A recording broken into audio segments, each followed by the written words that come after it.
Here to explain all of it is the author of the new book, Trump and the American Future, Newt Gingrich. The fact is, he had no experience in oil, gas, or energy and made a fortune. Now we've got wire transfers with Russian nationals, Ukrainian nationals, Kazakh nationals, Chinese nationals, Russian oligarchs, Ukrainian oligarchs, and nobody seems to blink an eye. Why? Well, look, I think the left-wing media is in the basement with Joe Biden. I think they're all hunkered down. They're all hoping that they can hide. They refuse to cover these things. Senator Ron Johnson's committee did a great report, which is available for free, 85 pages, goes through item by item. In the debate the other night, the truth is Biden just lied, just flat out lied. And yet nobody at the New York Times or the Washington Post or any of the elite media want to do their job. And look at it. The richest woman in Russia sends a $3.5 million check to Hunter Biden. You'd think that would be cause for some concern.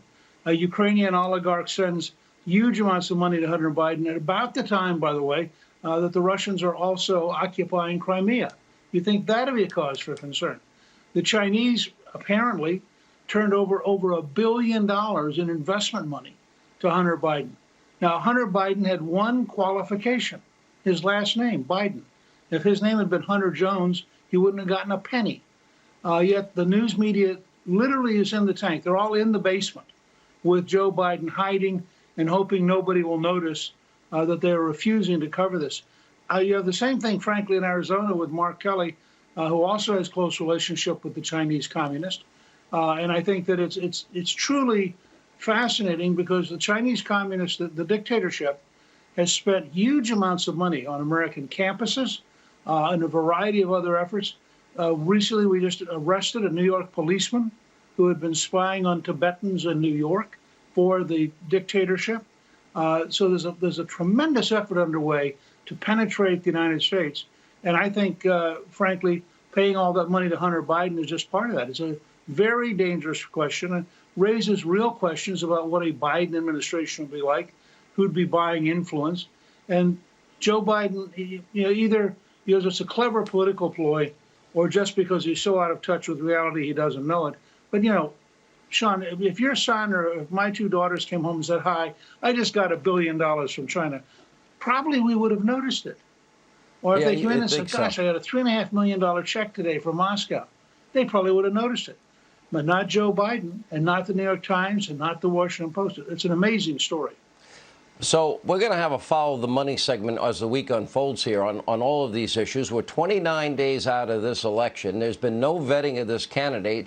He's virtually had a lid on the campaign for almost the entire time. And now the question is, how does this all play out with the American people when the media is so co-opted by all things Democratic Socialist? Look, I think there's a very clear example that you and I chatted about briefly on radio today, and that is Governor Cuomo announcing that he's prepared to close all the synagogues in New York. If you want a dictatorial party that thinks religious freedom doesn't matter, that thinks small business doesn't matter, that thinks your choices don't matter, Governor Whitmer, the liberal Democrat in Michigan, who just got knocked down by her Supreme Court, has said she didn't have the power to do all the things she's doing. Everywhere you turn around the country, liberal Democrats believe they in government can dictate your life. And I think what President Trump said absolutely draws the line in the sand. If this is the land of the free and the home of the brave, you got to get out of the basement.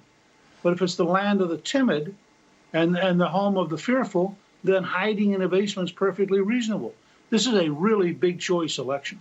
You and I were one of a very small group of people that believed that Donald Trump had a good shot of winning in 2016. I feel the same way about 2020. Your thoughts?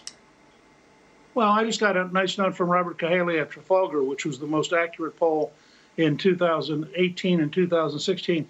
He now shows Trump up about 5 points in Ohio. If you look at the Zogby poll, they're within 2 points. If you look at the Independent Business Daily poll, they're about 2 points. Now, when you get to something like the recent NBC poll, that frankly is a total disgrace. They oversampled Democrats by about 15 points. And guess what? If you do a poll only of people who watch left-wing media, Biden does very well. But I think Trump will win. I've said this all year. I think that there's a big hidden Trump vote. And I think, take just the example I gave you a few minutes ago. If you want government to close your church, you want government to close your synagogue, you want government to destroy your small business, you got a party. It's the Democrats. And that's what they're doing. But if you want people who are going to fight the virus, not surrender to it, people who are going to work to get you a vaccine, people who are going to work to get you better therapies, people who are going to use free enterprise to produce more ventilators in the United States than the entire rest of the world combined, then you got a party. It's the Republicans. It's the biggest gap I can remember since Abraham Lincoln's reelection in 1864. It's just amazing how big the difference is. What is it, 3:42 around a.m. Rome time right now? What time is it in the morning there? Oh, something like that, but I'm not. Listen, I'm on your time for this. I think this is so important. I'll get up every night if it'll help get the American people to understand. Then I'll wake you up every night at this time. Same bad time, same bad station. Callisto will love this offer. I'm sure. All right. Thanks, Mr. Speaker.